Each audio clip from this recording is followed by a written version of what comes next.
Jen, thanks for coming on Analog Dialogue. How are you doing? I'm pretty good. How are you doing, Brody? I'm good. I'm good. Before we get things rolling, I always start with the question, for anyone who's watching this who hasn't heard of what you do, could you describe your presence in the arts industry? The arts industry. I'm not an artist. No, just kidding.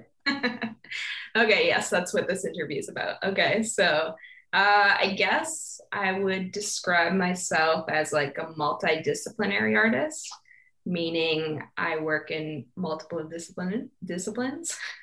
So primarily I work in collage, but I also, I went to art school, so I worked a lot in painting and photo and textile. I basically work based off whatever the idea or the concept is and kind of go from there. So that's what I mean when I say multidisciplinary. Do a little bit of everything. And then I'm part of two art collectives. One is the Pepsi Girls with my BFF, Katie Maisie. And we also do multidisciplinary work, depends on the project, but yeah, mostly collage based stuff or photo based stuff. So there's that. And then the second collective is Permanent Vacation. And there's like five different graduates from Brock. We all graduated around the same time. So we have that kind of collective going. Again, multidisciplinary, depends on the project. But we do a lot of installation type stuff. And yeah, I guess in the arts community too, I'm not just, an artist, a collaborator, but I also like to facilitate art. So I'm always kind of have my hands in different pots doing different workshops. I've done night classes with the DSPN, Willow community, in the soil workshops, culture days, all that kind of stuff, privately too, of course. So, kind of like bringing the creative side out of people who maybe don't usually consider themselves to be creative.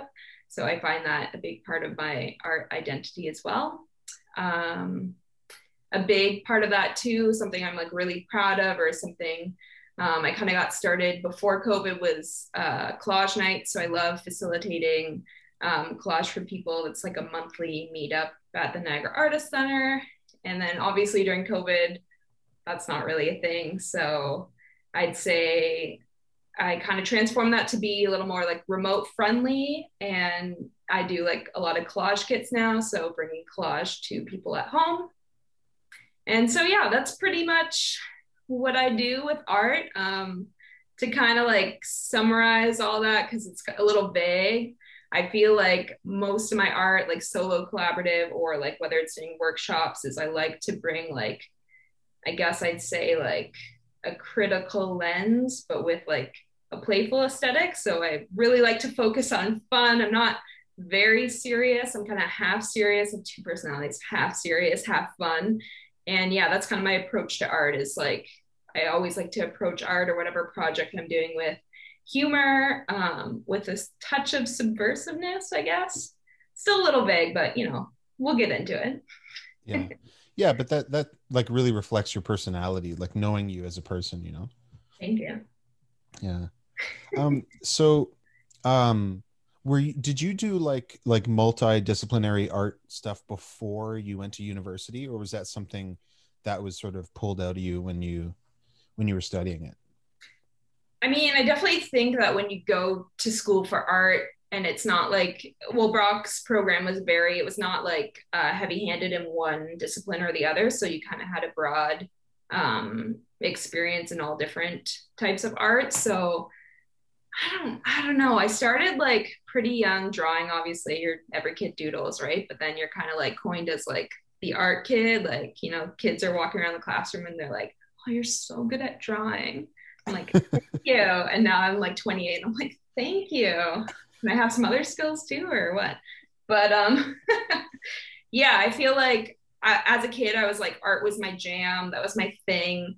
Like my family's pretty artistic. My grandpa like supported himself being a stained glass artist, so he was super into art. And like I feel like I looked up to that as like oh, you can actually do that. Like that's pretty amazing. Like if you can do it, I can do it kind of thing.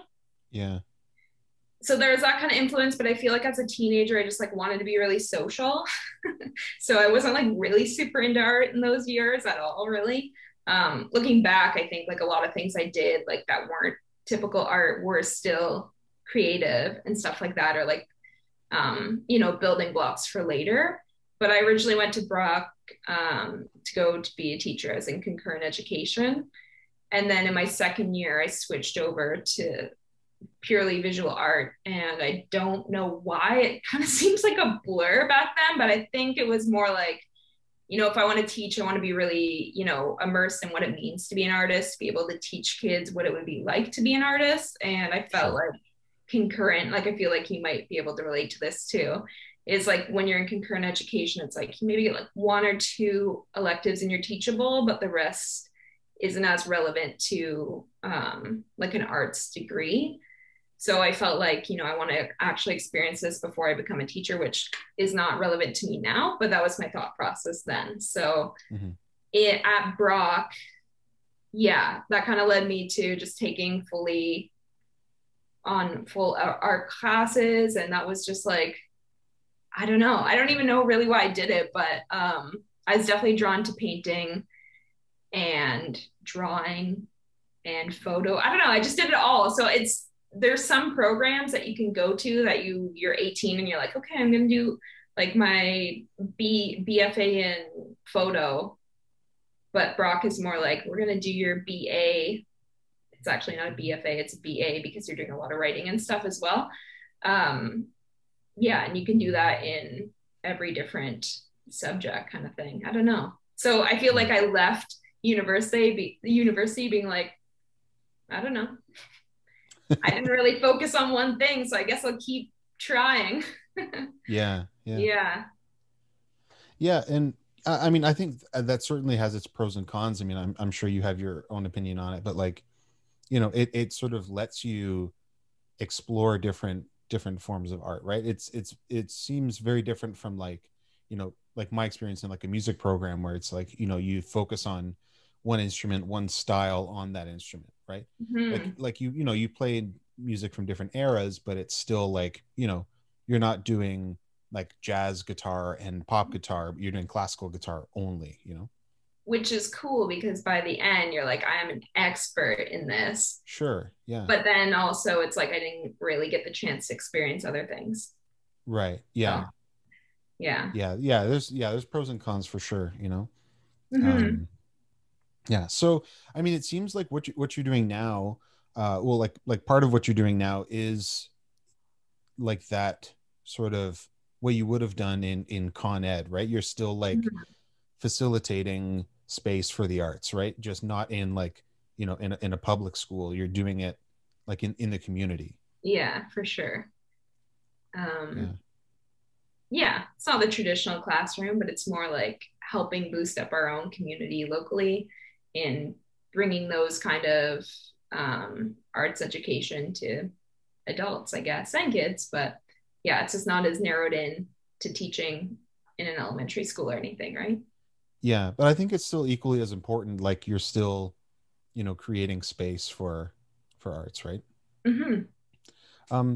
But what role does community play for you as an artist? Yeah, I mean, community is huge for me. I feel like without community, I probably wouldn't be an artist or wouldn't be as enticing to be an artist. Um, yeah, I feel like creatives feed off of each other. So it's really important to build that kind of art community. I feel like the arts community is usually a pretty passionate one. So I feel lucky to be, a part of that, a part of, different disciplines, being able to collaborate.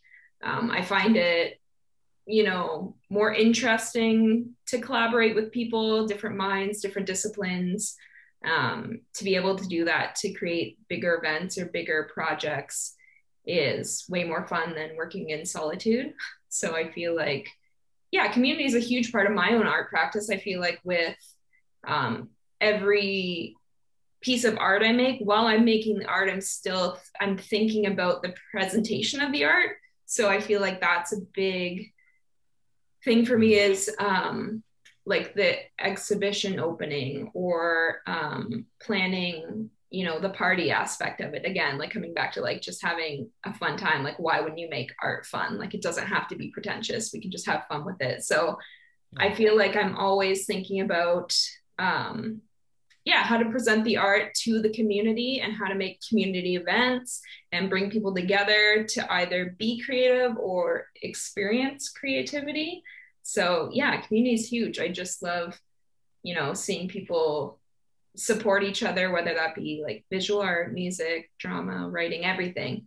If you like something, you should go support it. If you like something, if you're able to go and buy something or go to a show or, community is so important. Like, what would downtown St. Catharines be without the arts? Like, friggin' boring. You know what I mean? Like, without the pack or Suitcase and Point or the Niagara Artist Center, like just all those things, murals, like just I feel like the arts in some capacity are dying.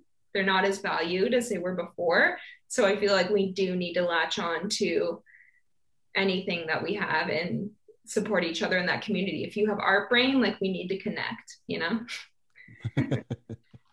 Yeah. Yeah. But why is it important for you, like personally to create and to make art? Like why is community, can you No, phrase like that different or yeah, like not necessarily like talking about a communal aspect, like when it comes to, like sitting down creating art for yourself or for somebody else, like why is that important in your life? so why is creating art important? Yeah, yeah. um I don't know what else I would do with my time. You know what I mean? Like, um, I guess I just feel like, yeah, the world is it's shifting and it feels like pretty bleak sometimes.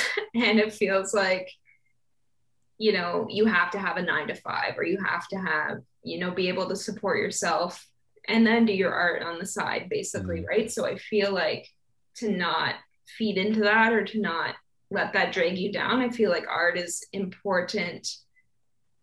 important way to connect to yourself, to myself, I guess. Yeah, I feel like, yeah, I don't know. People need to pursue the arts either as a way of, therapy. I don't know if I'd consider art to be therapeutic for myself. It can be. I feel like if it wasn't, I probably wouldn't do it. But there are parts that are cathartic to it. But I just feel like it's something I have to do. I feel like it's um, important because that's a skill I was born with and it's something I've honed in on and it's something that brings me joy and I can bring other people joy through it. So yeah, I guess that's why creating art's important to me. yeah, yeah. And I think that's a pretty common feeling amongst artists, is that feeling of like I can't live without it, Yeah. like you have to do it. Like we see it as valuable and we want to show other people how Yeah, valuable it is, especially when, it's not as valued today as it maybe was before. yeah, yeah, Yeah. for sure, for sure. So what about when it comes to starting like a new work, right? Like a new piece of art. Like how do you approach that? Yeah, again, like really depends on what kind of art I'm making. Usually it's idea first. Mm. So it's like more conceptual. So I have to start with an idea. I can't just sit down and start friggin' painting. Like I don't know what I'm doing. I have to have Yeah, something in mind. So whether that be, a commission or there's a call for submission and that's kind of like a starting off point. I like having a starting off point. It just doesn't just appear in my head, right? I mean, yeah, sometimes it does, but not usually.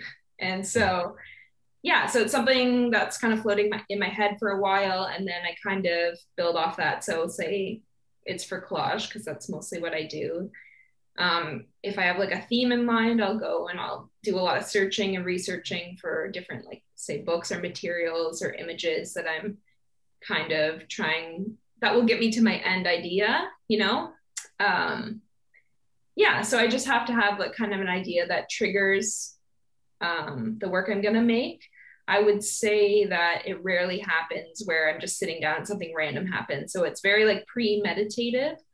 Um, I do a lot of prep work too. So for myself and collaging, um, I'm always cutting. I cut probably daily.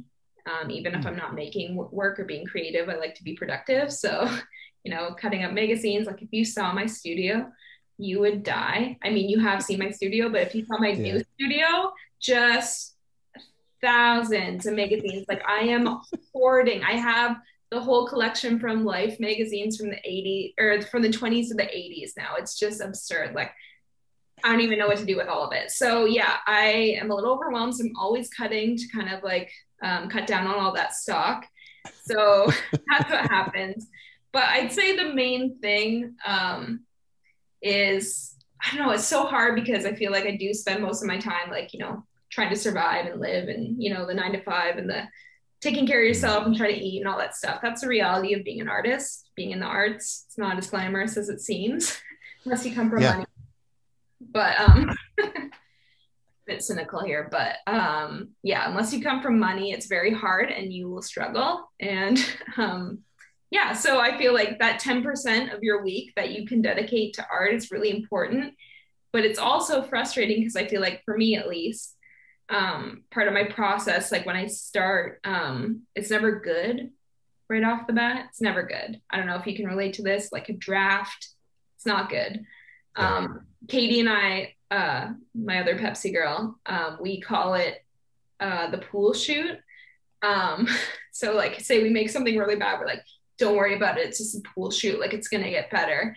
And that's because when we were working on a series a few years ago, Cooler Than Cool, so photo-based series, we kind of started with like not too much of an idea, just like a general feeling. We're like, yeah, it's going to involve costume. We're going to do like a photo based series. It's going to be absurd, but like, let's just do something this summer to be outside kind of thing.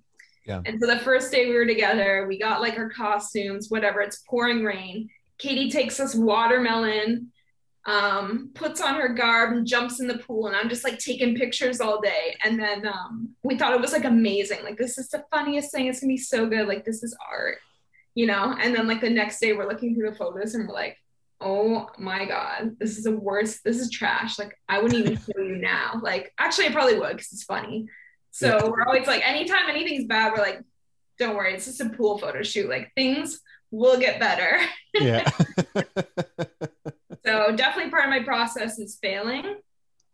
And then yeah, succeeding, failing, succeeding. It kind of go bounces back and forth between hating my work and loving my work until you get to a place where you're really happy with it. And I think a lot of visual artists and maybe other artists as well experience this is like the battle until you finally get it ready, and something in you, I feel like something in me just knows when it's done. Yeah. Mm. Yeah. Do you I'm curious about that. Like, can you sort of explain that more? Like when you realize that it's done? Yeah, I mean, I guess part of it is just, having that instinct. I guess, everyone has what they're good at and whatever. So I feel like it's that visual instinct I have. Like I know that I can see something and know if it's off or if it's good, if it looks good or if it doesn't. Like some people don't have that skill. So I feel like I don't know, it's hard when it's your own work because it's personal and you're trying to achieve something in your head that often doesn't translate onto paper or canvas or whatever it is. It often is like kind of like that battle between the idea in your head and what's actually happening with your hands, right? So I think I don't know, over time, I think there's a lot of stepping away from the work and coming back to it with new eyes. And yeah, I just feel like eventually over time, like it's important to not give up after the first day or two or three or whatever and keep on coming back to it. and yeah, just use that judgment that I think I'll use the judgment that I know I have if I'm not happy with something, if it doesn't look right, if it looks off. I think it's just like an innate thing. If you hear something, if it's off, not a little out of tune, right? Yeah, yeah. Yeah. I mean, art is subjective, but you're your own, subjective voice. So whatever, Mhm. I'm trying to achieve, if I achieve it, thumbs up. If I don't, probably cry for a few days. Oh man. Oh, Stressy, depressy. What one am I going to be today? I'm an artist. Let's keep it real. yeah. Well, I guess speaking of that, like what conditions do you find that you work best under? Definitely collaborative conditions. I work well with people, I'd say. I think that's a bit of a rarity in visual art. I think other arts like theater, music, a lot of collaboration happens naturally, like bands. If musicians can do it, why can't artists? You know what I mean? Like I Yeah, feel yeah. like iron sharpens iron, you know what I mean? So for me, like I know a lot of artists and most of them are not social, I'll tell you that. So to find other artists that are just as gung-ho about your ideas is super rare. So that's why I really value my art partnership with Katie, because we both love talking and we love making art and being social, and we have similar ideas about life. So very grateful for that. So collaboration is definitely something I work well. It's kind of like a space I work well in. So when I'm by myself, I can do it. I mean, that's what I did in school, right? But it's just too boring for me. That's not what I want my practice to look like. I mean, I like doing solo stuff sometimes, but mostly when I go to the studio, I at least want someone there, like to chat with and whatever, or bounce ideas with. It just feels like ideas can only get better with, multiple brains. That feels like a no-brainer to me, right? So Mm. other than that, nighttime, I feel like as I get older and whatever, I don't stay up very much.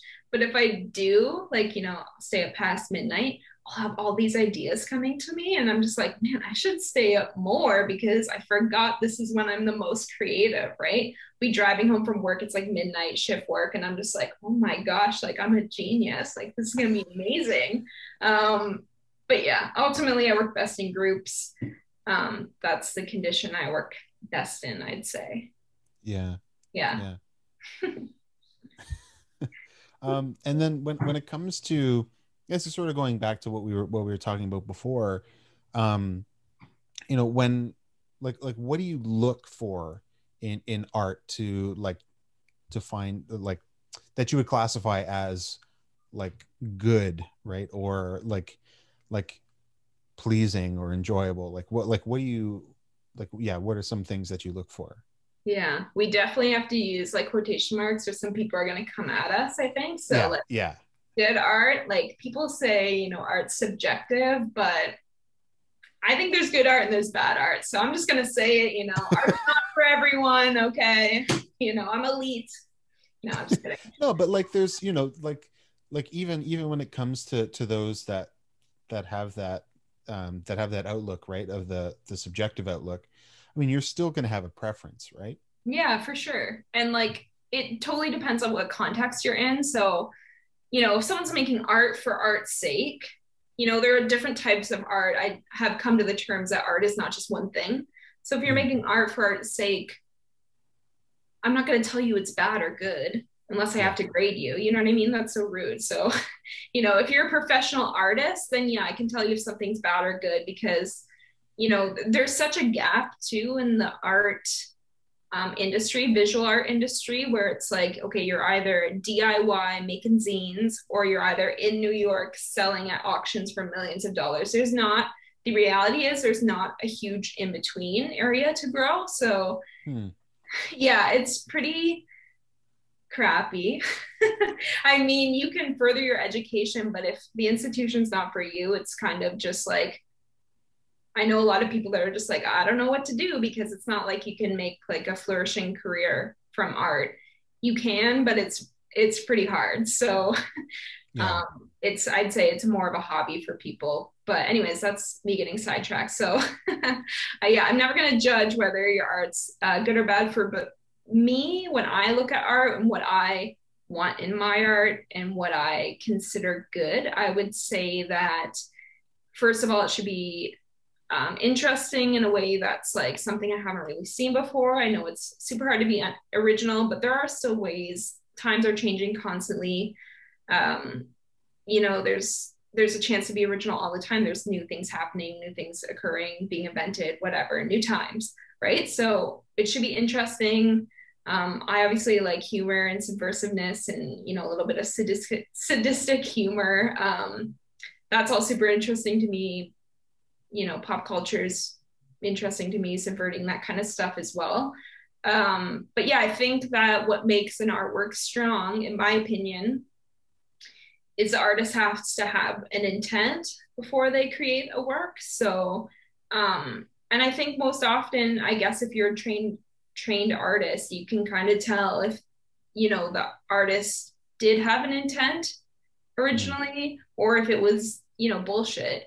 So even if the viewer doesn't get the intent, I think though, as long as they can make meaning from it, I think that's a pretty good job at making a piece of art. So I think there has to be an intent behind it, because I think that just makes the artist care more. It makes them, think more about the art. And I think the final result will be more like carefully put together. And then I think the second part should be, it should be aesthetically pleasing. Like I mean, there are artworks that are like on purpose bad, and I love that too. But I think there should be some sort of, aesthetic or visual, it should be visually strong, I guess. Mm. So I like things that, tickle your mind and, please your eyes. That kind of combo is what I deem good. Yeah. Yeah. Yeah. And I guess I mean, you've spoken a lot about, like the different things that you do, how you approach your art, but at like, it seems like it's something that's constantly going to be changing, Mm-hmm. right? So like, at what point do you see yourself in this sort of journey? Yeah, that's a good question. I feel like 20s is a weird time because you're constantly in like a quarter life crisis, right? Now I'm kind of at a point where I'm like, okay, I'm proud of myself for sticking with art, because I feel like most of my graduating class ditched it within the first couple of years, and I don't blame any of them. It's hard to um, keep the creative flowing while having to have a job and whatnot. Mm-hmm. So I resonate with that, where I'm kind of like, okay, should I get a real job? Like, where does that leave me with art? So I'm definitely going to keep going with it. Definitely have plans, to keep working as an artist, and maybe leaning a bit more towards facilitating art in some sort of way, whether that be events or getting into teaching or whatnot. But I'm past emerging, I think. Not a professional artist yet, but I'm definitely past emerging. And yeah, I kind of see myself, I don't know, your 20s are, I still feel young. I still feel like I'm still capable of doing quite a bit. Um, yeah, I think I just need more time, you know, to develop my art practice. And so I think the dream would be to have like a part time job and then be a part time artist, where I feel like I'm like 80-20 now. Love to be like 50-50. So Yeah. that's where I think I'm going. Does that answer your question? I don't know. Yeah. Yeah. But like, I guess what does then like your art at a professional level, like what does that look like to you? Right. Okay. I mean, I have always kind of felt like I don't fit into like highbrow art or lowbrow. And I know those are two like pretty extreme categories, but I definitely feel like my ultimate goal is, besides making my own work and creating art and enjoyable experiences for people, through art, I feel like, is I want art to be more accessible. So yeah, I don't know. I just feel like there's so much I want to do, and it's just so hard to narrow it down. As you can see, I'm just all over the place. I'm this kind of artist, this kind of artist. I do this, this, this. Like, Yeah. definitely feel like I need to narrow it down, but that's also not very fun. So I Yeah. don't know. It just feels like, yeah, I don't know. I don't know where I'm going. It's very honest. That's I think that's fine, right? Yeah, I'm Like coasting. it's, it can be good to have like sort of like an outlook, or like a goal or something, right? Where it's like, I want to be at this point, but at the same time, that can be really, really discouraging if you get to that point and you haven't reached that goal, right? Like you kind Mm-hmm. of have to, there's a give and take to it. But Yeah. um is there um uh like the way that you're facilitating art and doing that for other people, is that something that's like that you've seen to be pretty common in the sort of like in the visual art world, or what do you think? I'd say like, everyone's got a side gig. You have to have multiple side gigs to be Yeah. in the arts world, right? No matter what discipline. Um, for visual arts, yeah, I see a lot of teaching, obviously, but I think, yeah, I think I'd like to do something a bit different than what I see. That's what I value, right? It's like coming up with something different or something experiences that aren't offered, at least around here in St. Catharines, right? So that's what I did with the collage night. Um, and what I try to do with art openings. It's so funny talking about art when it's like COVID because I'm like, yeah, I do this, but that was literally 2 years ago.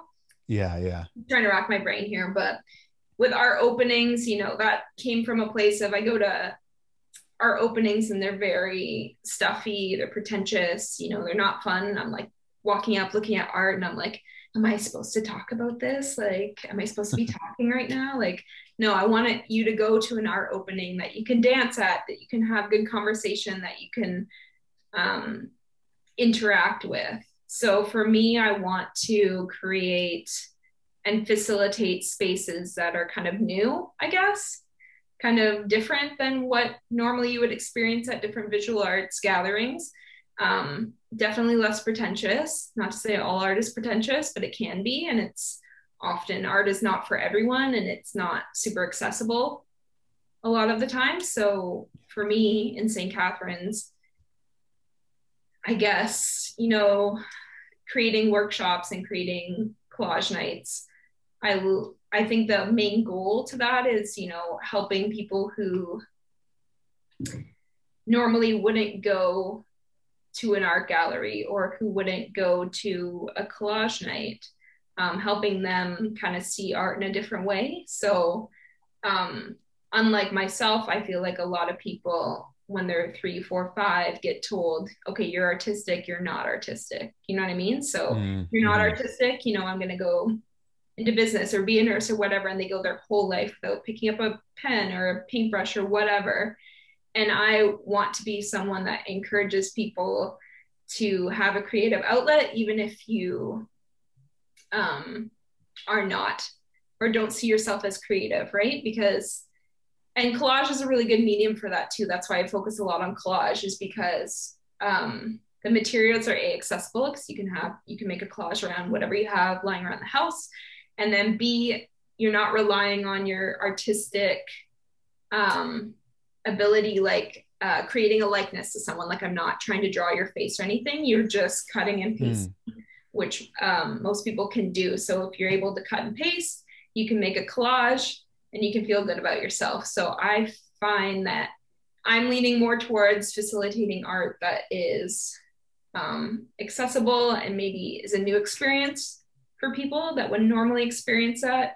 And then for my own art, I feel like, yeah, I want to also create experiences of viewing art that's different than maybe other people previously have interacted with art. Because I don't know a lot of people that like are not in my circle or my bubble that just go to the art gallery of Hamilton that's 45 minutes away to look at art, or I don't know, people who just feel comfortable in a gallery or an art opening, or that's something they want to do even if they're not in the arts. Like I wanted to make it a more inviting and fun space, I think. Hmm. Yeah. Yeah. Well, I mean, you've certainly done that for me personally. Like I wouldn't have gone to like an art show or like, done like painted anything if it wasn't for, the paint nights that you've put on and the art events that you've put on. Like I like if it wasn't for knowing you, I would not be I would have no idea that there's a scene, and I wouldn't be a part of it. So thanks for, introducing me to that. You're welcome. I can retire now, right? I changed your view of art, so Yeah. I'm good. Yeah. Cool. Well, that's nice So to hear. yeah. So just before I let you go today, do you Mhm. have any projects coming up that you want to plug? Yeah, maybe I should plug something. I don't know. I mostly currently I've been moving at my current studio to a different space. So most of my art time has been moving into a different studio space, which I have set up. It's really awesome. It's really cool. I've done some commissions lately. Did a commission for you. Um, Yeah. Yeah, and the so, cover, the single art for Who's Love. Yeah. yeah, see, you can plug too. It's win-win. Check out our collaborative art here. Um, yeah, no, so what am I doing? I'm applying for some things, so I'm not going to plug them just in case I don't get it. So that's kind of what I'm Yeah. working on is some like call for submissions.